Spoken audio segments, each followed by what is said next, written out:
Thank you, sir, for those words of instilling the trust and duty on the officers through the words of Dr. B. Ambedkar. Thank you, sir.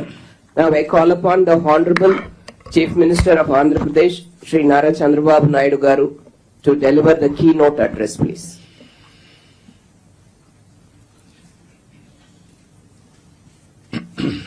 గౌరవనీయులు మిత్రులు గౌరవ deputy chief minister Shri Pavan Kalyan గారు, గౌరవ revenue minister Shri Anagani Satyaprasad గారు, respected cabinet colleagues, గౌరవనీయులు chief secretary Neerabh Kumar Prasad గారు, special chief secretary revenue RP Sisodia గారు, CCLA గౌరవనీయురాలు జయలక్ష్మి గారు,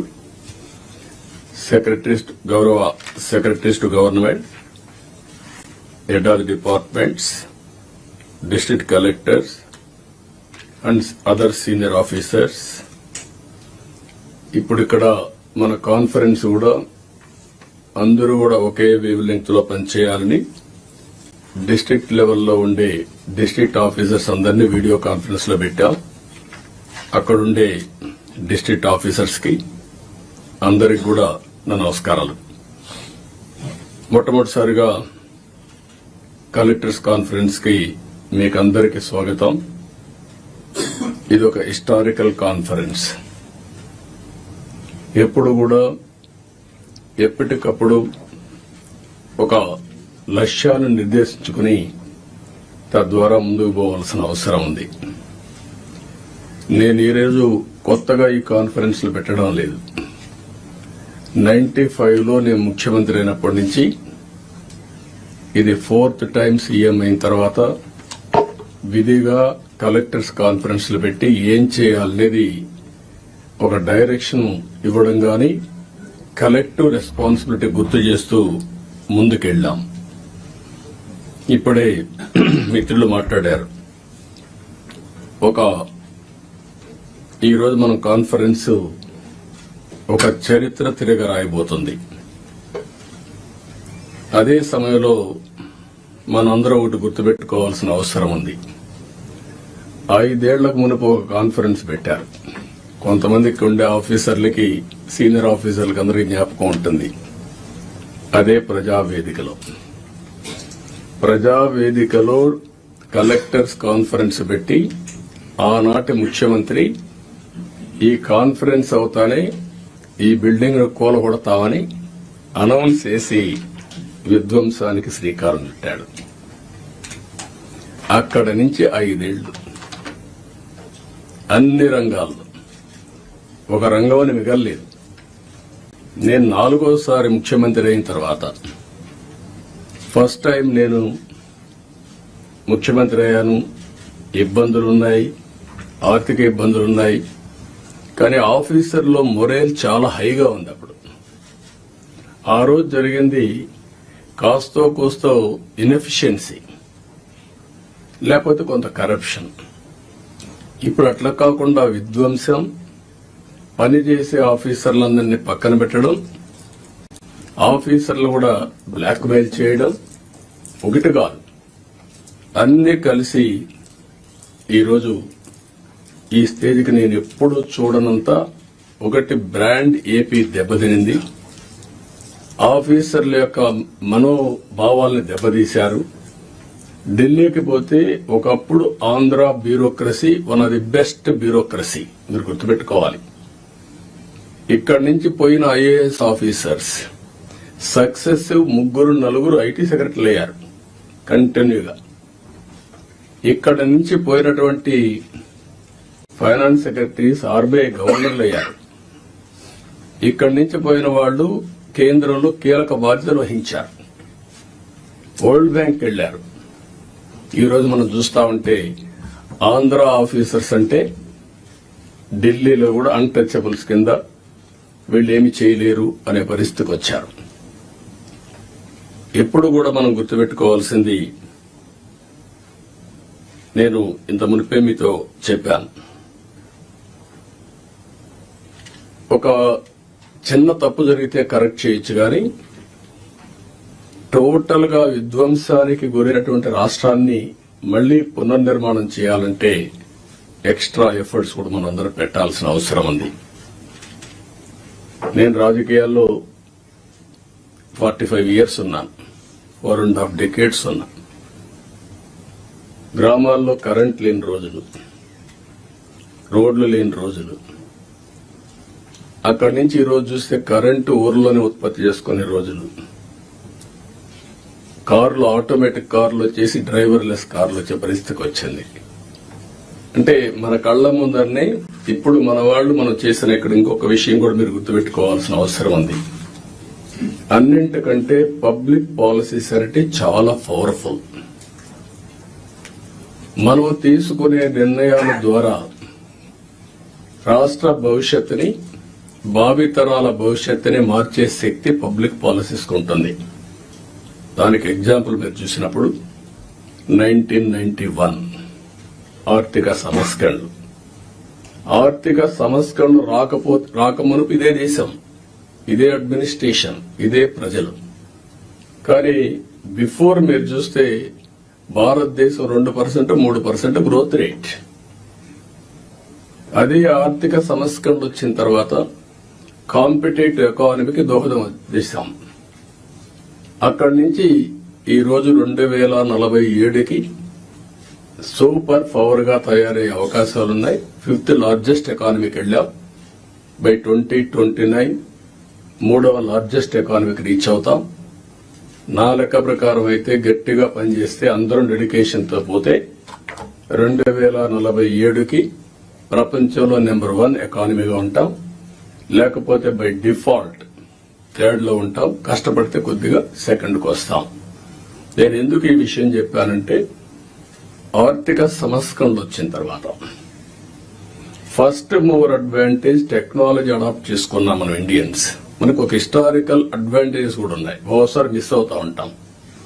ఆ హిస్టారికల్ అడ్వాంటేజ్ మీరు అందరూ చూసినప్పుడు మనం మ్యాథమెటిక్స్ లో చాలా స్ట్రాంగ్, 0 కూడా మనమే కనిపెట్టాం. బ్రిటిష్ వాళ్ళు ఇంగ్లీష్ మనకు వదిలిపెట్టి వెళ్లారు. కోహినూర్ డైమండ్ కూడా తీసుకెళ్లారు, కానీ ఇంగ్లీష్ మాత్రం తీసుకుపోలేకపోయారు. మన జీవన శైలిలో భాగమైపోయింది ఇంగ్లీష్ అనేది. ఈ రెండు డెడ్లీ కాంబినేషన్ ఇన్ఫర్మేషన్ టెక్నాలజీకి. దాన్ని అందిపుచ్చుకున్నాం రైట్ టైంలో. ఈరోజు హైదరాబాద్ నగరాన్ని మీరు నాలెడ్జ్ సిటీని మీరు చూస్తున్నారు. ఎప్పుడైతే ఇదే ఆఫీసర్ ఇప్పుడు కొంతమంది ఇక్కడ కూడా ఉన్నారు, 1995లో ప్రారంభించాం. 9 ఏళ్లలో బెస్ట్ ఎకో సిస్టమ్ క్రియేట్ చేశాం. తర్వాత వచ్చిన పాలకులు ఎవరు కూడా విధ్వంసం చేయలేదు కాబట్టి ఇప్పటికి కూడా దాని ఫలితాలు ప్రజలు ఎంజాయ్ చేసే పరిస్థితికి వచ్చారు. అదే సమయంలో మూడోది మీరు గుర్తుపెట్టుకోవాల్సింది యంగ్స్టర్స్ అనేది డెమోగ్రఫిక్ అడ్వాంటేజ్ ఇండియాకు వచ్చింది. ప్రపంచంలో ఉండే అన్ని దేశాల్లో డెమోగ్రఫిక్ డిసడ్వాంటేజ్, ఏజింగ్ ప్రాబ్లం వచ్చింది. దీంతో ఆంటర్ప్రెన్యూర్స్ గా తయారయ్యారు. ఈ రోజు ప్రౌడ్ గా నేను చెప్పగలుగుతున్నాను, ప్రపంచం మొత్తం హైయెస్ట్ పర్ క్యాపిటా ఇన్కమ్ సంపాదించే వాళ్ళు ఇండియన్స్, అందులో 33% తెలుగు వాళ్ళు. అంటే ఒక ప్రభుత్వం యొక్క విధానం, ఆ రోజు మనం తీసుకున్న పబ్లిక్ పాలసీ 25 ఏళ్లలో మనం ఊహించని పరిణామాలు, ఊహించని ప్రగతిని మనం సృష్టించే పరిస్థితికి వచ్చాం. ఇవన్నీ గతంలో చేసిన పనులు ఎందుకు గుర్తు చేస్తున్నానంటే ఈ రోజు మీరు చేయబోయే పని భవిష్యత్తులో ఒక చరిత్ర సృష్టించే పరిస్థితి వస్తుంది. ఇప్పుడే మిత్రులు చెప్పినట్టు మేము ఈ 5 ఏళ్లలో ఒకరిద్దరుగా అందరం సఫర్ అయ్యాం. ఎన్ని విధాల సఫర్ కావాలో అన్ని విధాల సఫర్ అయ్యాం. అయితే మా కమిట్మెంట్ మాత్రం ఎట్టి పరిస్థితుల్లో ఏమీ చేయలేరని నిరూపించుకున్నాం. అందుకే ఈసారి ప్రజలు మీరు చూస్తే ఒక హిస్టారికల్ మ్యాండేట్ ఇచ్చారు. నేను చాలా సంవత్సరాలుగా రాజకీయాల్లో ఉన్నాను, కానీ తెలుగుదేశం పార్టీ వచ్చి కూడా 43 ఏళ్లు అయింది. కానీ ఈసారి ఇచ్చిన మ్యాండేట్ చూస్తే ఎప్పుడూ రానంత మ్యాండేట్, ఒక హిస్టారికల్ మ్యాండేట్ ఇచ్చారు. అదే సమయంలో ఆస్పిరేషన్స్ కూడా విపరీతంగా ఉన్నాయి. మీరు ఈ విషయం ఆల్ ఆఫీసర్స్ ఈ కలెక్టర్ కాన్ఫరెన్స్ లో మనం గుర్తుపెట్టుకోవాల్సిన అవసరం ఉంది.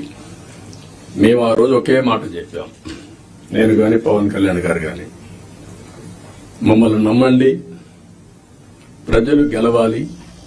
ప్రజలు గెలవాలంటే ఎన్డీఏ మాకు ఓట్లు వేయాలి, ఈ రాష్ట్రాన్ని పునర్నిర్మాణం చేస్తామని మేము హామీ ఇచ్చాం, పూర్వ వైభవం తీసుకొస్తామని హామీ ఇచ్చాం. ప్రజలు గెలిచారు, మమ్మల్ని గెలిపించారు. కానీ ఈరోజు పునర్నిర్మాణం చేయాలంటే గడిచిన 40 రోజులుగా, అంటే 50 రోజులు అయిపోయింది, ఇంకో 10 రోజుల్లో 60 రోజులు అవుతుంది. కానీ చాలా సమస్యలున్నాయి. ఈ కలెక్టర్స్ కాన్ఫరెన్స్ రాష్ట్ర పునర్నిర్మాణానికి అంకితమైన భావంతో పోవడానికి ఒక దశ దిశ నిర్దేశించే సమావేశంగా ఉంటుంది. ఒక హిస్టారికల్ కాన్ఫరెన్స్ గా ఉంటుంది. ఈ విషయం మీరందరూ గుర్తుపెట్టుకోవాల్సిన అవసరం ఉంది. డ్యామేజ్ అయిన బ్రాండ్ ని రివైవ్ చేసుకోవాలి. అదే సమయంలో మళ్లీ ఆంధ్ర అడ్మినిస్ట్రేషన్ అంటే one of the best administration గా మనం నిరూపించుకోవాల్సిన అవసరం ఉంది. ప్రజావేదిక ఉంటే అక్కడ పెట్టేవాళ్ళం. ఈ రోజు బయట పెట్టడం ఇష్టం లేక ఆ రోజు కాన్ఫరెన్స్ హాల్ కట్టుకున్నాం. అక్కడ ఇది కూడా ఆ రోజు కట్టిన కాన్ఫరెన్స్ హాలే, మళ్ళా ఇక్కడ పెట్టుకునే పరిస్థితికి వచ్చాం. 5 ఏళ్లు ఒక్క కలెక్టర్స్ కాన్ఫరెన్స్ పెట్టలేదు అంటే అడ్మినిస్ట్రేషన్ ఏ దిశగా నడిచిందో మనం గుర్తుపెట్టుకోవాల్సిన అవసరం ఉంది. ఇది ఒక ఆనవాయితీ. ఒక బెస్ట్ ప్రాక్టీస్ ఉన్నప్పుడు ఎవరు అధికారంలో ఉన్నా ప్రజలకు మంచి జరగాలంటే అలాంటి బెస్ట్ ప్రాక్టీసెస్ కూడా కాపాడుకుంటూ ముందుకు పోవాల్సిన అవసరం ఉంది. రాబోయే 3 నెలలకు ఒక్కసారి మనం కలెక్టర్స్ కాన్ఫరెన్స్ పెట్టుకుందాం. అయితే ఈ కలెక్టర్స్ కాన్ఫరెన్స్ కూడా గంటల తరబడి ఉండదు, రోజుల తరబడి ఉండదు, క్విక్ గా ఉంటుంది. నేను కూడా టైం చూసుకుంటున్నా. నాకు ఇచ్చిన 30 నిమిషాలు నేను కూడా పూర్తి చేయాల్సిన అవసరం ఉంది. ఈ మధ్య మీరందరూ చూస్తూ ఉంటారు, నేను మీటింగ్కి వచ్చినప్పుడు అర్ధ గంట 45 నిమిషాలు 1 అవర్, మాక్సిమం పెద్ద మీటింగ్ ఉంటే 1.5 అవర్. 1 నిమిషం లేట్ అయినా నేను లేచి వెళ్లిపోతున్నా. ప్రిపేర్ అయ్యి రాకపోతే వాళ్ళకే చెప్పేసి you are not up to the mark, మళ్లీ రమ్మంటున్నా. ఒక జవాబుదారీతనంతో పనిచేయాల్సిన అవసరం ఉంది. ఇక్కడ జీఎస్టీపీ మీరందరూ కూడా గుర్తుపెట్టుకోవాలి. కొన్ని శాఖలు రాష్ట్ర అభివృద్ధికి దోహదం చేస్తాయి. ఎక్కడైతే జీఎస్టీపీ రాష్ట్ర ఆదాయానికి కోరిలేషన్ ఉంటుంది, అభివృద్ధి జరిగితే ఆదాయం వస్తుంది, ఆదాయం వస్తే సంక్షేమ కార్యక్రమాలు చేస్తాం. ఈ విషయాన్ని కూడా మీరు గుర్తుపెట్టుకోవాల్సిన అవసరం ఉంది. పబ్లిక్ సాటిస్ఫాక్షన్, అభివృద్ధితోనే పబ్లిక్ సాటిస్ఫాక్షన్ ఉండదు. ఆ విషయం కూడా గుర్తుపెట్టుకోవాలి. అభివృద్ధి చెయ్యాలి, ప్రజలకు మెచ్చే పాలన ఇవ్వాలి. అది ఒక ముఖ్యమంత్రో, ఒక డిప్యూటీ సీఎంఓ, ఒక మంత్రో కాదు. ఇక్కడి నుంచి లాస్ట్ మైల్లో ఉండే లాస్ట్ ఫంక్షనరీ కూడా, ఆర్ లాస్ట్ మైల్లో ఉండే పొలిటికల్ ఫంక్షనరీ కూడా ఈ ప్రభుత్వ ఇమేజ్ ని నిర్దేశిస్తారు. ఈ విషయం మీరు గుర్తుపెట్టుకోవాలి. అలాంటి అందరినీ కూడా ఒక ప్రాపర్ డైరెక్షన్ గాని, ఒకవేళ అవసరమైతే దారి తప్పినప్పుడు కంట్రోల్ చేయడం గాని చాలా అవసరం. అందుకని మీ అందరినీ అది కూడా నేను రాబోయే రోజుల్లో మనందరి బాధ్యత యాజ్ ఎ లీడర్, నా రెస్పాన్సిబిలిటీ, అందరి పర్ఫార్మెన్స్ అనలైజ్ చేసుకుని రైట్ మ్యాన్ రైట్ పొజిషన్ లో పెట్టి తద్వారా మెరుగైన పాలన ప్రజలకు అందించడం ఒక చీఫ్ మినిస్టర్ గా, ఒక డిప్యూటీ చీఫ్ మినిస్టర్ గా మా బాధ్యత. దానికి మేము కట్టుబడి ఉంటాం. దాన్ని కూడా ఎప్పటికెప్పుడు అనలైజ్ చేసుకుంటాం. నాతో సహా నా పర్ఫార్మెన్స్ అనలైజ్ చేసుకోవడం. అందుకే ఏమాత్రం బేషజా లేకుండా పవన్ కళ్యాణ్ గారు ఒక మాట అన్నారు, నేను ఇంకా నేర్చుకుంటానని. నేర్చుకోవడం అనేది అనునిత్యం చేయాల్సిన పని. Learning and delearning is a continuous process in life. మీరు నేర్చుకుంటే ముందుకెళ్తారు, నేర్చుకోకపోతే అక్కడి నుంచే డిట్రియేషన్ స్టార్ట్ అవుతుంది. ఈ విషయం కూడా మీరు గుర్తుపెట్టుకోవాల్సిన అవసరం ఉంది. ఇక్కడ కలెక్టర్స్ జనరల్ గా ఐఏఎస్ కావడం ఒక కళ. ఐఏఎస్ అయిన తర్వాత కలెక్టర్ గా పనిచేయడం అనేది మీ క్యారియర్ లో ఒక పెద్ద డ్రీమ్. ఇది మాక్సిమం 40-35 సంవత్సరాలు మీ లైఫ్ లో ఒక 3 ఏళ్లు, నేనైతే 5-6 ఏళ్లు కూడా పెట్టేవాడిని బాగా పనిచేస్తే. ఎందుకంటే I want to give that stability to administration. ఇప్పుడు కూడా అది ఉంటుంది, గుర్తుపెట్టుకోండి. మీరు పని చేయకపోతే మాత్రం గ్యారంటీ లేదు. Don't mistake me. As long as you are delivering, I want to encourage stability in administration. అదే సమయంలో ఈ 3 సంవత్సరాల నుంచి 5-6 సంవత్సరాల్లో మీరు చేసే పని, మీరు కలెక్టర్స్ గా ఉన్నప్పుడు మీ జీవితంలో మీకు ఎప్పుడూ గుర్తుండే ఒక బెస్ట్ డేస్. ఈ విషయం ఆల్ కలెక్టర్స్ గుర్తుపెట్టుకోవాలి. మిగిలిన అందరికీ అన్ని పనులు చేయడానికి కొన్ని ఇబ్బందులు ఉంటాయి, కానీ ఏ పని వచ్చినా మానవతా దృష్టితో మీరు ఆలోచించి పరిష్కారం చేసే అవకాశం, పరిష్కారం చేపించే అవకాశం జిల్లా అడ్మినిస్ట్రేషన్ లో కలెక్టర్స్ ఉంటుంది. ఆ విషయం మీరు గుర్తుపెట్టుకోవాల్సిందిగా మిమ్మల్ని కోరుతున్నా. మీరు అనుకుంటే ఒక మార్క్ క్రియేట్ చేసుకోవచ్చు మీకోసం. అలాంటి collector, one of the best collector. ఇటీవల మేము ఎప్పుడు ఇలాంటి కలెక్టర్ని చూడలేదు అని ఒక మార్క్ క్రియేట్ చేసుకునే పరిస్థితి వస్తుంది. దానికి మీరందరూ కూడా ఈ రోజు నుంచి ఆ సంకల్పం చేయడమే కాకుండా దాన్ని సాధించడం కోసం పనిచేయాల్సిందిగా నేను మిమ్మల్ని కోరుతున్నా. రెండోది, నేను ముందే చెప్పాను, 2014 ఆ రోజు బైఫర్కేషన్ లో కొన్ని ఇబ్బందులు వచ్చాయి. కానీ ఆ బైఫర్కేషన్ నుంచి కంటే కూడా 2019-24 అడ్మినిస్ట్రేషన్ వల్ల చాలా నష్టపోయాం. ఈ రోజు మనం ఒకసారి చూస్తే 10 లక్షల కోట్ల రూపాయల అప్పులు, 7 వైట్ పేపర్స్ పబ్లిసైజ్ చేశాం. ఎక్కడ చూసినా ఒక అడ్మినిస్ట్రేషన్ అంటే, ఒక పరిపాలన అంటే సమస్యల్ని పరిష్కారం చేసి ప్రజలకు మెరుగైనటువంటి జీవన ప్రమాణాలు ఇవ్వాల్సిన అవసరం ఉంది.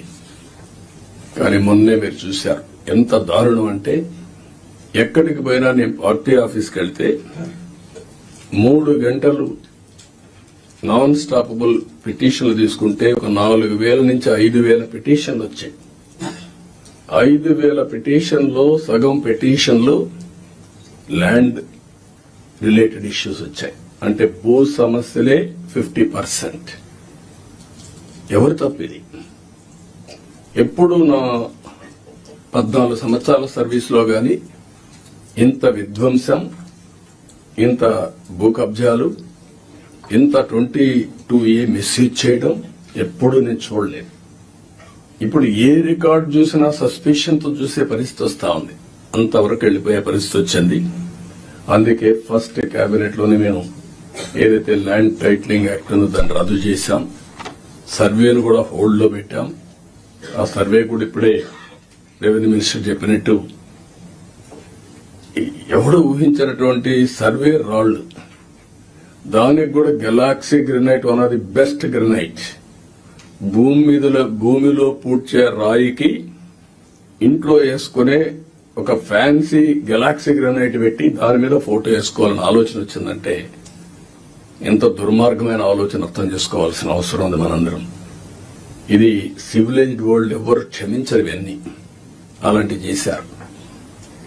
ఇంకొక పక్కన పట్టాదారు పాస్ పుస్తకాల్లో ఫోటోలు వేసుకోవడం. ఇట్ ఈస్ ఏ గవర్నమెంట్, ఇది అథారిటీ. పట్టా ఇచ్చేది నేనెవలా, ముఖ్యమంత్రిగా ఈరోజు ఉంటాను. కానీ తరతరాలుగా తల్లి వాళ్ళ యొక్క పేరెంట్స్ గాని పూర్వీకులు గాని సంపాదించిన కష్టార్జితం, అలాంటి దాని మీద ఫోటోలు వేసుకోవడం ఇవన్నీ జరిగాయి. ఇవన్నీ కూడా నేను మిమ్మల్ని కోరేది ఒకటే కోరుతున్నాం, అవన్నిటికీ ఫుల్ స్టాప్ పెట్టాల్సిన అవసరం ఉంది. ఒక న్యూ ఓరియంటేషన్ తో మీరందరూ ముందుకు పోవాల్సిన అవసరం ఉంది. మళ్లీ సంపద సృష్టించడం, సంక్షేమాన్ని సిన్సియర్ గా అమలు చేయడం, ఇవన్నీ జరగాలంటే మళ్ళా వినూత్నంగా ఇప్పుడు డబ్బులు కూడా లేవు. నేను ఒకటే చెప్పాను, వినూత్నంగా ఆలోచించడం. నేను ఒరిజినల్ గా మీకు జ్ఞాపకం చేస్తున్నా, ఒకప్పుడు రోడ్లకు డబ్బులుండేటివి కాదు. ఆ రోజు వినూత్నమైన ఆలోచనే బీఓటీ రిఫార్మ్స్ లో వచ్చినటువంటిది. అందులోనే public private partnership. Public private partnership different angles తీసుకెళ్లాం. Over a period of time develop చేశాం. ఇప్పుడు వైబిలిటీ గ్యాప్ ఫండింగ్ ఇచ్చే పరిస్థితి కూడా వచ్చాం. గవర్నమెంట్ ఆఫ్ ఇండియా ఇంకొక నిన్న మొన్న మనం చూస్తే ఏదైనా ఒక కార్యక్రమం చేస్తే ప్రైవేట్ వ్యక్తులకు అప్పచెపితే ఏ సర్వీస్ గాని మ్యానుఫ్యాక్చరింగ్ గాని ఏ ఇష్యూ అయినా నష్టం వస్తుందంటే నష్టం వచ్చిన రోజులు వైబిలిటీ గ్యాప్ ఫండింగ్ ఎంతైతే నష్టం వస్తుందో దాన్ని రాష్ట్రం కేంద్రం ఇచ్చే విధానం తీసుకొచ్చారు. దీనివల్ల ఎఫిషియన్సీ పెరుగుతా ఉంది. కాబట్టి ఇలాంటి వినూత్నమైన ఆలోచనలు కలెక్టర్స్ కూడా చేయాల్సిన అవసరం ఉంది, డిపార్ట్మెంట్స్ కూడా చేయాల్సిన అవసరం ఉంది. ఇది మీరందరూ గుర్తుపెట్టుకొని ముందుకు పోవాలి. ఈరోజు మొన్నటి వరకు మీరు చూస్తే నెలకు 2,737 కోట్లు పింఛన్లు ఇస్తున్నాం. ఏడాదికి 33,000 కోట్లు ఇస్తున్నాం. 5 ఏళ్లలో 1,64,000 కోట్ల రూపాయలు పేదవాళ్లకు ఒక్క పింఛన్ రూపేణ మనం ఇచ్చే పరిస్థితిలో ఉన్నాం. నేను ఇక్కడ మిమ్మల్ని అందరినీ ఒకటే కోరుతున్నా, 2,50,000 కోట్ల రూపాయలు డీబీటీ ఇచ్చామని ఒక్క బటన్ నొక్కడం తప్ప ఎప్పుడు వాళ్ళపై డైరెక్ట్ గా పరామర్శించింది లేదు. రెండోది, ఏ ఫంక్షన్ పెట్టినా మనుషులు తీసుకొచ్చి బలవంతంగా తీసుకొచ్చి పెద్ద పెద్ద మీటింగ్లు పెట్టి ఇబ్బందులు పెట్టిన సందర్భాలున్నాయి. నేను అందుకే మిమ్మల్ని అందరినీ ఒక ఇది కోరుతున్నా, రాష్ట్రంలో అందరం ఎవ్రీ మంత్ మొదటి తారీఖున పేదల సేవలో అనే కార్యక్రమం కింద మనం అనుసంధానం కావాలి. అంటే ఒక పూర్ మ్యాన్ చూసినప్పుడు వాడి పరిస్థితులు మనం అధ్యయనం చేసుకుంటే మీ మైండ్ లో పనిచేస్తుంది. అక్కడి నుంచి మనం అనునిత్యం ఆలోచించాల్సింది, ఏం చేస్తే పేదరికం పోతుందో మీరు ఆలోచించాలి. జీరో పావర్టీ అనేది ఈ ప్రభుత్వం యొక్క ఒక నిర్దిష్టమైన ఆలోచన. ఫస్ట్ నేను అందుకే పీపీపీ మోడల్ చెప్పాను. ఇప్పుడు P4 మోడల్ అంటున్నాం. P4 మోడల్ అనేది public private people's partnership. Top 10% డబ్బులు సంపాదించిన వాళ్ళు బాటమ్ 20% అడాప్ట్ చేసుకుని మెంటరింగ్ చేసి వాళ్ళ రిసోర్సెస్ ఖర్చు పెట్టి వాళ్ళ మేనేజ్మెంట్ బ్యాండ్విడ్త్ ఇచ్చి తద్వారా వీళ్ళ పైకి తీసుకురావాలి. ఇక్కడ మీరు కలెక్టర్స్ అందరూ ఉన్నారు, ఐఏఎస్ ఆఫీసర్స్ ఉన్నారు, పాలిటీషియన్స్ ఉన్నాం. మేమందరం కూడా చిన్నగానే పుట్టాం, గ్రామాల్లో మామూలు వ్యక్తుల కుటుంబాల్లోనే పుట్టాం. మాకు ఒక అవకాశం వచ్చింది, దాన్ని ఉపయోగించుకున్నాం. మనందరం సమాజంలో మనకు ఒక ప్రత్యేకత సాధించుకున్నాం. కానీ మనతో పుట్టినవాడు ఇంకా ఆ ఊర్లోనే కనీసం 100 రూపాయలు 200 రూపాయలు పర్ డే సంపాదించలేని పరిస్థితిలో ఉన్నారు. కానీ ఈ టెక్నాలజీ ఏజ్ లో ఇది పెద్ద కష్టం కాదు. అందుకే ఫస్ట్ స్టెప్ జీరో పావర్టీ. 12 లక్షలు 14 లక్షలు ఉన్నారు, వాళ్ళ మీద ఫోకస్ చేద్దాం. మీ మైండ్ లో కూడా అనునిత్యం ఎక్కడున్నా కూడా పేదవాడిని దృష్టిలో పెట్టుకునే పరిస్థితి రావాలి. పేదరిక నిర్మూలనకి ఏమేం చేయగలుగుతారో మీరు చేస్తే చాలా బాగుంటుంది. ఈ విషయం మీరు గుర్తుపెట్టుకోవాల్సిన అవసరం ఉంది. అదే సమయంలో ఈరోజు కొన్ని ప్రిన్సిపల్స్ కూడా మీరు ఫాలో కావాలి. ఈజ్ ఆఫ్ డూయింగ్ బిజినెస్ గానీ, ఈజ్ ఆఫ్ లివింగ్ గానీ, ఈజ్ ఆఫ్ ట్రావెలింగ్ గానీ, ఈజ్ ఆఫ్ పబ్లిక్ సర్వీసెస్ ఎట్లా యాక్సెస్ చేసుకోవద్దు చెప్పడం చేయడం గానీ, ఇన్నోవేషన్ గానీ, ఇలాంటి నూతనమైన ఆలోచనతో జీవన ప్రమాణాలు మెరుగయ్యే విధంగా హ్యాపీగా ఉండేట్టుగా మనం చేయాల్సిన అవసరం ఉంది. ఇది కూడా మీరు చేయాల్సిన అవసరం ఉంది. ప్రతి ఒక్క కలెక్టర్ గానీ, ఆఫీసర్లు గానీ ఈ గవర్నమెంట్ లో మనం గుర్తుపెట్టుకోవాల్సిన empathy is very very important. నేను ముందే చెప్పాను, గంటల తరబడి మీటింగ్లు ఉండవని. పెట్టుకునే టైం మనం పెట్టుకుందాం, ఎట్లా చేయాలనో నిర్దేశిద్దాం. కానీ రూల్ బౌండెడ్ కాకుండా హ్యూమన్ యాంగిల్లో మీరు ఆలోచించండి. ప్రతి ఒక్క సమయాన్ని, ప్రతి ఒక్క ఇష్యూని రూల్ బౌండెడ్ గా మీరు ఆలోచించేంత వరకు సమస్య పరిష్కారం కాదు. కానీ హ్యూమన్ యాంగిల్లో ఆలోచించినప్పుడు అదే రూల్ కింద ఆ సమస్యను పరిష్కారం చేసే పరిస్థితి మీకు వస్తుంది. అలాంటి ఆలోచనకు శ్రీకారం చుట్టాలి. మీ సబార్డినేట్స్ కూడా ఎక్కడ గాని మీరు చెప్తున్నా మన ప్రవర్తనలో ఒక పాజిటివ్ ప్రవర్తన ఉండాలి. ప్లింతీ లాంగ్వేజ్ వాడడం, లేకుంటే మనకు అధికారం ఉందని ఒక పెత్తందారి వ్యవస్థ మారిగా బిహేవ్ చేయడం, అలాంటి ఎక్కడా లేకుండా ప్రతి ఒక్కరు గుర్తుపెట్టుకోవాల్సింది.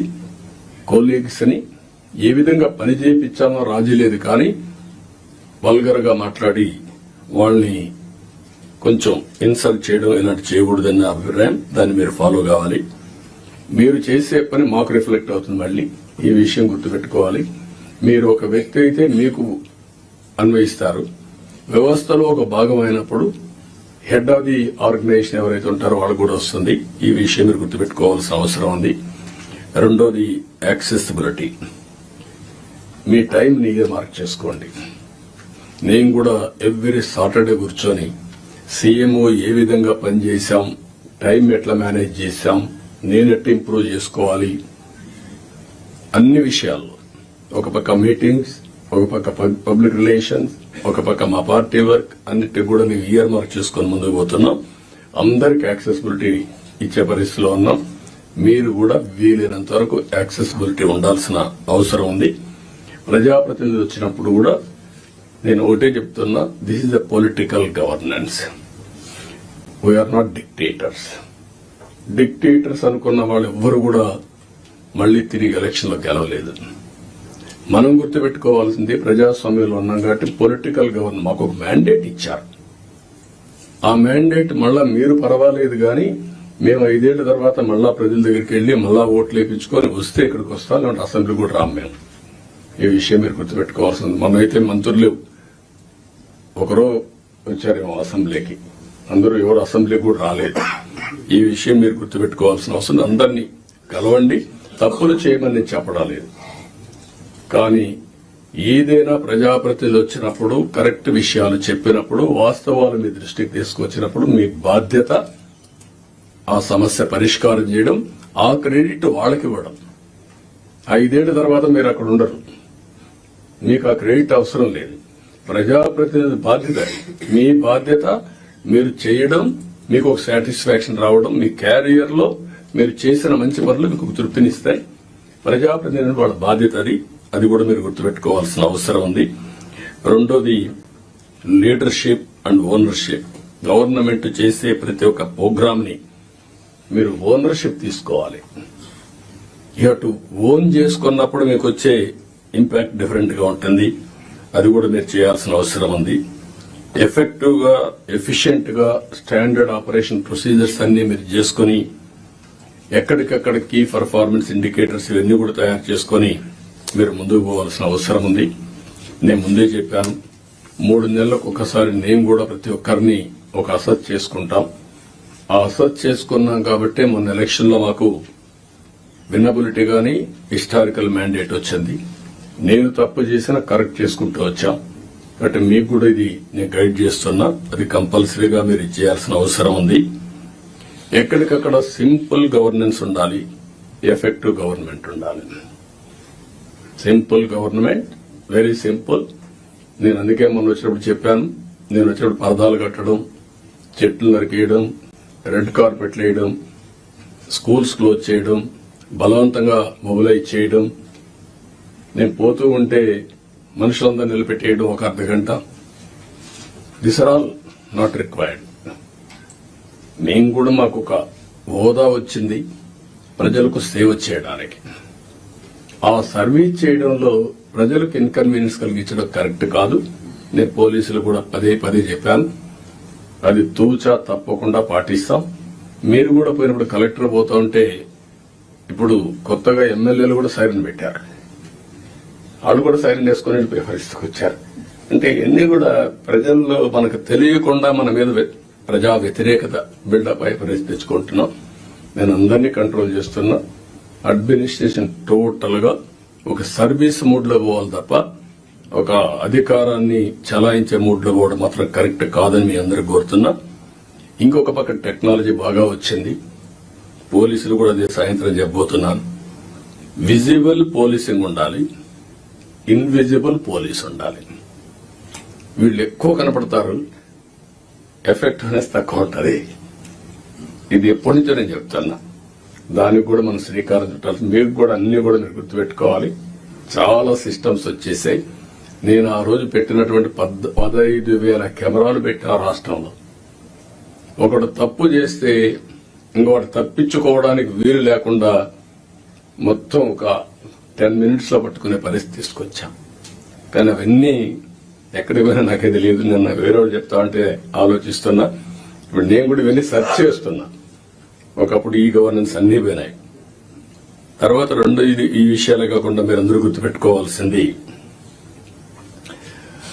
Physical and virtual model is the reality today. మీరు మాలుమూర గ్రామంలో కూర్చొని బెస్ట్ కంపెనీ క్రియేట్ చేసి గ్లోబల్ గా తీసిపోయే రోజులు వచ్చేసాయి. మీకు కావాల్సింది నాలెడ్జ్ కావాలి, అదే సమయంలో మీరు అది చేయగలిగే రిప్లికేషన్ చేసే నాయకత్వం కావాలి, టెక్నాలజీ కావాలి. ఇవి ఉంటే ఏమైనా చేసే పరిస్థితి వస్తుంది. కాబట్టి నేను మిమ్మల్ని అందరినీ కోరుతున్నా, వర్చువల్ గవర్నెన్స్. నేను వాట్సాప్ గ్రూపులన్నీ క్రియేట్ చేసుకోమంటున్నాను. అవసరమైతే రేపు గవర్నమెంట్కే ఒక యాప్పే తీసుకొస్తాం. ఆ యాప్ లో కలెక్టర్స్ కి ఏం మెసేజ్లు ఇవ్వాలి, ఎంఆర్ఓలకి ఏం మెసేజ్లు ఇవ్వాలి, లాస్ట్ మైల్ ఏమి ఇవ్వాలి, అవన్నీ వర్కౌట్ చేసి ఇప్పుడు టీసీఎస్ ఉంది, టాటా కన్సల్టెన్సీ, టాటా గ్రూప్ అందరికి కలిసి ఒక యాప్ ఉంది. ఆ యాప్ లో మొత్తం కన్జ్యూమర్స్ తో సహా they are doing all these things. దానివల్ల చాలా కాస్ట్ ఎఫెక్టివ్నెస్ వస్తుంది. టు స్టార్ట్ విత్ వాట్సాప్ గ్రూపులు క్రియేట్ చేద్దాం. ఇప్పుడు మా మంత్రులకందరూ క్రియేట్ చేసుకున్నాం, సీఎంఓని కూడా క్రియేట్ చేశాం, అన్ని కూడా స్టార్ట్ చేశాం. దీనికి ఒక ఆర్కిటెక్చర్ ఇస్తాం. ఇది తీసుకుంటే చాలా వరకు మీకు ముందుకు పోయే పరిస్థితి వస్తుంది. రియల్ టైంలో గవర్నెన్స్ ఇచ్చే అవకాశం వస్తుంది, ఎక్కడ ల్యాప్సెస్ లేకుండా. రెండోది, కొన్ని మీరు మంచిని చెప్పడం, ప్రజల్ని ఎడ్యుకేట్ చేయడం. చెడు వచ్చినప్పుడు అది వాస్తవం అని తెలిసినప్పుడు మీరు కరెక్ట్ గా సాక్ష్యాధారాలతో సహా చెప్పాల్సిన బాధ్యత జిల్లా అడ్మినిస్ట్రేషన్ ఉంది. Over a period of time government లో ఒక ఐఎండ్పిఆర్ క్రియేట్ చేసుకున్నాం మనం. What for? ఒక అడ్మినిస్ట్రేషన్ లో ఎక్కడికక్కడ చేసి తప్పులు గాని వచ్చినప్పుడు దాన్ని కరెక్ట్ చేయడానికి ఇన్ఫర్మేషన్ బ్రాడ్కాస్టింగ్ పెట్టుకున్నాం. ఇప్పుడు కూడా జిల్లాలో వింగ్స్ ఉన్నాయి. మీరు కూడా ఇది గుర్తుపెట్టుకోవాల్సిన అవసరం ఉంది. మొన్న నేను చూశాను పట్టిప్రోల్లో పోలీసులు అక్కడ చిన్న 2 గ్రూపులకు గొడవ జరిగితే వాళ్ళు అక్కడి తోచుకుంటే దానిపైన ఇమ్మీడియట్ గా తెలుగుదేశం వాళ్ళు కొట్టారు, ఎస్ఐ చొక్కా పట్టుకున్నారు, కాలర్ పట్టుకున్నారు అనేసే పరిస్థితికి వచ్చారు. మీరు చూడండి ఎంత క్లియర్ గా. అంటే ఇంకా దీనికి ఏం చెప్పాలన్న వీళ్ళకి అర్థం కాదు.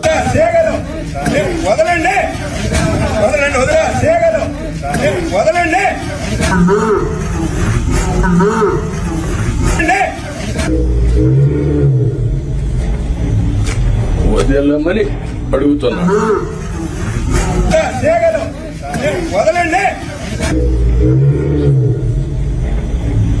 ఓకే, దెన్ అది చొక్కా పట్టుకున్నట్టు చిత్రీకరించడం. అది రైట్ టైంలో చెప్పకపోతే ఇప్పుడు కొంత ఫేక్ ఫెలోస్ అంతా వచ్చేసి సోషల్ మీడియాని మిస్యూజ్ చేసి ఇష్టానుసారంగా ఇలాంటి వేసే పరిస్థితికి వచ్చారు. మొన్న మీరు చూశారు. ఈ గవర్నమెంట్ చాలా క్లియర్ గా ఉన్నాం. పొలిటికల్ విక్టిమైజేషన్ చెయ్యం. అదే సమయంలో తప్పు చేసిన వాడిని మాత్రం వదిలిపెట్టాం. And I very clear on that. మళ్లీ జీవితంలో తప్పులు చేయాలంటే భయపడాలి ప్రజాస్వామ్యంలో. ఈ రోజు చేసి తప్పించుకుంటాడు అంటే అది ప్రభుత్వ అసమర్థత. మనం తప్పులు చేస్తే మనకు కూడా అది జరుగుతుంది. That is the message I want to give it very clearly. మీకు కూడా క్లారిటీ ఇస్తున్నాను. ఏ తప్పు చేసినా వదిలిపెట్టం కానీ పొలిటికల్ విక్టిమైజేషన్ మాత్రం ఉండదు. మొన్న మాట్లాడుతూ 36 మందిని చంపేశారని ఢిల్లీకి పోయి ధర్నాలు చేశారు. మేము అసెంబ్లీలో అడిగాం, ఆ 36 పేర్లు ఇవ్వండి. 36 మంది చంపేసి ఎఫ్ఐఆర్ ఉంటుంది కదా, ఆ ఎఫ్ఐఆర్ ఇవ్వండి, నేను యాక్షన్ తీసుకుంటా. ఇంతవరకు ఇవ్వాలి. అంటే రాజకీయాలు కూడా మారాయి. ఆ విషయం మీరు గుర్తుపెట్టుకోవాలి. రాజకీయ నాయకులు పేపర్ పెట్టుకొని, టీవీ పెట్టుకొని, సోషల్ మీడియాలో తప్పుడు ప్రచారం చేసి గవర్నమెంట్ ని సెబటైజ్ చేసే పరిస్థితికి వస్తున్నారు. ఇది అన్టాలరబుల్. నేను I very clear on that. How to handle, will educate people. చట్టపరంగా కూడా యాక్షన్ తీసుకుంటాం. ఎవరిని కూడా ఎక్కడ కూడా వదిలిపెట్టే పరిస్థితి ఉండదు. ఆ విషయం మీరు గుర్తుపెట్టుకోవాల్సిందిగా నేను కోరుతూ, ఇది మీరు నోటీస్ చేసుకోవాలి. ఎంత పని చేసినా, కష్టపడి పని చేసినా ఆ ఫలితాలు రాకుండా విష ప్రచారం చేయడం మొదలు పెడితే మనకి ఇబ్బందులు వస్తాయి. అది కూడా గుర్తుపెట్టుకొని ఎక్కడికక్కడ కౌంటర్ చేయడం అన్ని చేయాల్సిన అవసరం ఉంది. ఇంకొక పక్కన 2047 గవర్నమెంట్ ఆఫ్ ఇండియా ఒక విజన్ డాక్యుమెంట్ తయారు చేశారు. మనం కూడా పేరేం పెట్టాలని ఆలోచిస్తున్నాం. వికసిత ఆంధ్రప్రదేశ్ లేకపోతే ఇంతకుముందు స్వర్ణ ఆంధ్రప్రదేశ్ పెట్టాం. ఏదైనా సరే అక్టోబర్ 2వ తారీఖున మన విజన్ డాక్యుమెంట్ మనం రిలీజ్ చేస్తున్నాం. మీతో ఆ నీతి ఆయోగ్ వాళ్ళందరూ కూడా వచ్చి మాట్లాడతారు. దీన్ని మీరు కూడా ఒక ఇది తయారు చేసుకోవాలి. డిస్ట్రిక్ట్ విజన్ డాక్యుమెంట్ తయారు చేయాలి. For ever it will be remembered. I'm telling you. నేను 25-30 ఏళ్ల ముందు తయారు చేసినటువంటి విజన్ 2020 అందరూ ఎగతాళి చేశారు. దేశంలో first time who had done that experiment. Today everybody is talking about vision. ఇప్పుడు మీరు చేసే విజన్ 2047 ఆ డిస్ట్రిక్ట్ కి మీకు ఎప్పటికీ సాటిస్ఫాక్షన్ ఉండేట్టుగా, ప్రొఫెషనల్ సాటిస్ఫాక్షన్ ఉండేగా ఉంటుంది. కాబట్టి మీరు దీన్ని తయారు చేయడంలో ముందు ఉండాలి. సెప్టెంబర్ 20కి 100 రోజులు అవుతుంది. 100 రోజులు నేను టార్గెట్ పెట్టుకున్నాం. అందరూ కూడా 100 రోజులు ఏం చేయబోతున్నారు మీరు కూడా చేస్తున్నారు. ఇప్పటికే మేము ఒక 5 సిగ్నేచర్లు పెట్టాం. ఇప్పుడే ఎక్స్ప్లెయిన్ చేశారు. 7 వైట్ పేపర్స్ రిలీజ్ చేశాం. రైట్ మ్యాన్ రైట్ ప్లేస్ లో పెట్టడానికి ప్రయత్నం చేశాం. ఎవరన్నా తప్పులు చేసిన వాళ్ళు తప్ప మిగిలిన వాళ్ళందరినీ రైట్ మ్యాన్ రైట్ ప్లేస్ లో పెట్టడానికి ఒక కలెక్టర్సే కాదు, ఆఫీసర్లే కాదు, కడకు మంత్రులు కూడా మేము వీలైనంత వరకు మా మంత్రివర్గాన్ని కూడా దాన్ని ఎస్టాబ్లిష్ చేసుకున్నాం. మెరిట్ కి ప్రాధాన్యత ఇచ్చి మేము సూపర్ 6 హామీలు ఇచ్చాం. దానికి కమిట్ అయి ఉన్నాం. ఈ నెల మళ్లీ అన్నా క్యాంటీన్ 15 ఓపెన్ చేస్తున్నాం. మిగిలినటన్నీ కూడా ఉండే ప్రత్యేకమైన పరిస్థితుల దృష్ట్యా ఎక్కడికక్కడ ఎప్పుడెప్పుడు ఏ కార్యక్రమం చేయాలనో వీళ్ళని తొందరగా ఆ కార్యక్రమాలు చేయడానికి కూడా ముందుకు పోతున్నాం. ఎన్నికల మేనిఫెస్టో అందరి దగ్గర ఉంటుంది. ఫైనాన్షియల్ ఉన్నాయి, నాన్ ఫైనాన్షియల్ ఉన్నాయి. నాన్ ఫైనాన్షియల్ అన్ని కంప్లీట్ చేయాల్సిన బాధ్యత యంత్రాంగం పైన ఉంది. అది కూడా మీరు గుర్తుపెట్టుకోవాల్సిందిగా నేను కోరుతున్నా. మీరు కలెక్టర్స్ అనేవాళ్ళు ఓన్లీ ఆఫీస్ లో కూర్చోవడం కాదు, ఫీల్డ్ విజిట్స్ ఉండాలి, రిమోట్ ఏరియాలో ఉండాలి, వెళ్ళాలి. అది ఎప్పుడు తర్వాత కూడా భావితరాలు మాట్లాడుకుంటారు. పలానప్పుడు పలానా కలెక్టర్ మా ఊరికి వచ్చారు అనేది దే విల్ రీకలెక్ట్. అయితే అదే పనిగా మీరు 2 బ్యాలెన్సింగ్ ఉండాలి. మళ్ళీ నేను ఊర్లే తిరుగుతానంటే కూడా ప్రాబ్లం వస్తుంది. కానీ ఫస్ట్ హ్యాండ్ ఇన్ఫర్మేషన్ క్షేత్రస్థాయిలో ఏం జరుగుతుందో తెలుసుకోవాలంటే మీరు వెళ్లాల్సిన అవసరం ఉంది. ఇది కూడా మీరు గుర్తుపెట్టుకోవాల్సిందిగా నేను కోరుతున్నా. ఒక కలెక్టర్సే కాదు, మినిస్టర్స్, ఇక్కడుండే senior secretaries, head of the departments, ప్రతి ఒక్కరికి కూడా ఫీల్డ్ అసెస్మెంట్ మీకు ఉండాలి. క్షేత్రస్థాయిలో మీరు చూసి వచ్చినప్పుడు మీకు వచ్చే ఆలోచనలు, మీ విధానం టోటల్ గా మార్పు వస్తుంది. అవన్నీ కూడా మీరు గుర్తుపెట్టుకోవాల్సిందిగా చేస్తారని చెప్పి నేను ఆశిస్తున్నా. పెద్ద పెద్ద సభలొద్దు. గ్రామంలో పోతే వాళ్లే వస్తారు. వాళ్లతో ఇంటరాక్ట్ కండి, పర్సనల్ గా ఇన్స్పెక్ట్ చేయండి. నేను కూడా ఇది అయిన తర్వాత ఆకస్మిక తనిఖీలకు వస్తున్నా. నేను అప్పుడప్పుడు అంటున్నాను 95 సిబిఎన్ చూస్తారని. ఇంకా నేను స్పీడ్ పెంచలేదు, ఇంకా రాలా 95 సిబిఎన్కి. అప్పుడు కొంతమంది తెలిసిన వాళ్ళు ఇక్కడ ఉంటారు. మినిస్టర్స్ కూడా అప్పుడు పరిగెత్తేసేవాళ్ళని. వీళ్లు పరిగెత్తేవాళ్ళం, మేము పరిగెత్తేవాళ్ళం. ఆఫీసర్లు అయితే చాలా ప్రైడ్ గా ఫీల్ అయ్యారు. ఈ రోజు హైదరాబాద్ గాని మొత్తం డెవలప్మెంట్స్ గాని ఆఫీసర్లే చేశారు. ఈ విషయం కూడా మీరు గుర్తుపెట్టుకోవాలి. ప్రజలు మాకు మ్యాండేట్ ఇచ్చారు. సమాజంలో ఉండే బెస్ట్ పీపుల్ ని మిమ్మల్ని సెలెక్ట్ చేశారు. డిఫరెంట్ సర్వీసెస్ లో యు ఆర్ ప్రొఫెషనల్స్.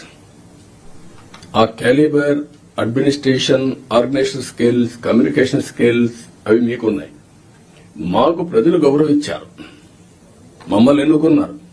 ఎన్నుకోనేంటి, మీ ద్వారా పనులు చేయించాలి. ఆ విషయం మీరు గుర్తుపెట్టుకోవాలి.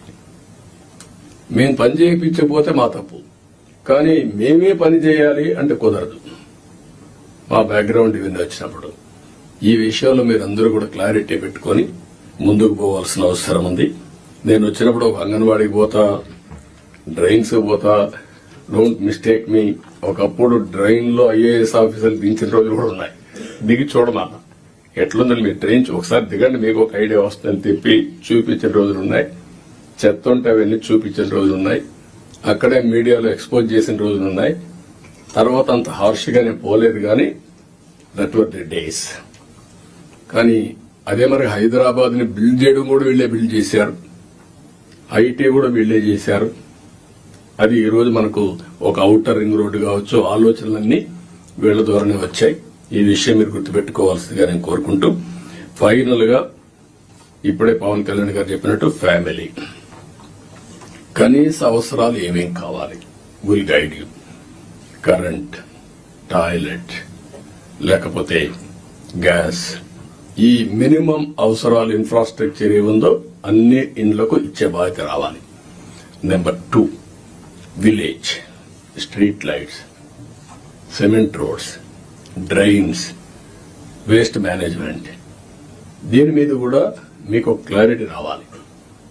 ఇవన్నీ కూడా సిస్టమ్ స్వచ్ఛ భారత్ రిపోర్ట్ నేనే ఆలోచించాం. ఇంకా కూడా వింగ్ ఉంది, గవర్నమెంట్ ఆఫ్ ఇండియా కూడా చేస్తున్నారు. దాన్ని లాజికల్ గా తీసుకుపోవడంలో ఇంకా మనం ఇది చేశాం.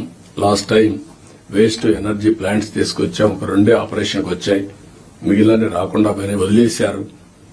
ఆ రోజు ఏదైతే వేస్ట్ నుంచి సంపద, విలేజ్ లో కాంపోస్ట్ తయారు చేయడానికి పెట్టాం, రీసైక్లింగ్ పెట్టాం, అవన్నీ కూడా డిస్మాండిల్ చేశారు. అవన్నీ చేసి ఒక పరిశుభ్రమైన గ్రామాలుగా తయారు చేయడం. 3వది అక్కడి నుంచి లాజిస్టిక్స్, కమ్యూనిటీ లాజిస్టిక్స్, విలేజ్ నుంచి మార్కెట్ ప్లేస్ కి, ఎయిర్పోర్ట్ కి, రైల్వే స్టేషన్ కి, ఇంపార్టెంట్ సిటీస్ కి, మన హెడ్ క్వార్టర్స్ వేడిగా రోడ్లు వేసుకోవడం, ఇవన్నీ చేయాల్సిన అవసరం ఉంది. ఎయిర్పోర్ట్ డెవలప్ చేసుకోవడం, పోర్ట్ డెవలప్ చేయడం, రైల్వే స్టేషన్లు ఇంకా ఎంతవరకు చేయగలదో చేసుకోవడం, ఇవన్నీ చేయాల్సిన అవసరం ఉంది. ఇవన్నీ చేసి టూరిజానికి కూడా ఎక్కువ ప్రాధాన్యత ఇవ్వాలి, ఎక్కువ ఎంప్లాయ్మెంట్. నేను ఇక్కడ మీకు ఒకటే చెప్తున్నా, ఫైనల్ గా మీ అందరికీ job creation is our priority. ఎంత పెట్టుబడులు పెట్టారు అనే దానికంటే ఎంత మందికి ఉపాధి క్రియేట్ చేసామని చాలా ముఖ్యం. ఇది మీకు గుర్తుపెట్టుకోవాల్సిన అవసరం ఉంది. Zero poverty, P4 is our policy. అది అసాధ్యం కాదు, ఈ టెక్నాలజికల్ ఏజ్ లో జరగాలి. 3వది డెమోగ్రఫిక్ మేనేజ్మెంట్. ఉండే యువతను ఎట్లా ఉపయోగించుకుంటాం, భవిష్యత్తులో ఏజింగ్ ప్రాబ్లం రాకుండా ఇప్పటి నుంచి ఏం చేయాలి అనేది డెమోగ్రఫిక్ మేనేజ్మెంట్ కూడా చేయాల్సిన అవసరం ఉంది. లింకింగ్ ఆఫ్ రివర్స్, దేశంలోనే లింకింగ్ ఆఫ్ రివర్స్ కావాలి. ఒకవేళ దేశంలో కాకపోయినా మన రాష్ట్రంలో లింకింగ్ ఆఫ్ రివర్స్ మనం చేసి డ్రౌట్ ప్రూఫ్ స్టేట్ గా తయారు చేయడానికి ఎవ్రీ ఎకరాకు నీళ్లు ఇచ్చే విధంగా మనం గాని చేయగలిగితే ఎకానమీ ఆటో పైలట్ వెళ్తుంది. ఆ విషయం దీనివల్ల ఎన్విరాన్మెంట్ బ్యాలెన్స్ అవుతుంది. ఇప్పుడు సోలార్ విండ్ వచ్చింది, ఇది కూడా వస్తే మీరు ఊహించినటువంటి జీవన ప్రమాణాలు పెరిగే పరిస్థితి వస్తుంది. ప్రోడక్ట్ పర్ఫెక్షన్, మీరు ఏ పని చేసినా ఎంత పర్ఫెక్ట్ గా చేయగలుగుతున్నాం, ఎస్ఓపి, టెక్నాలజీ, ప్రోడక్ట్ స్ట్రెంగ్త్, ఇవి కూడా ఉన్నది.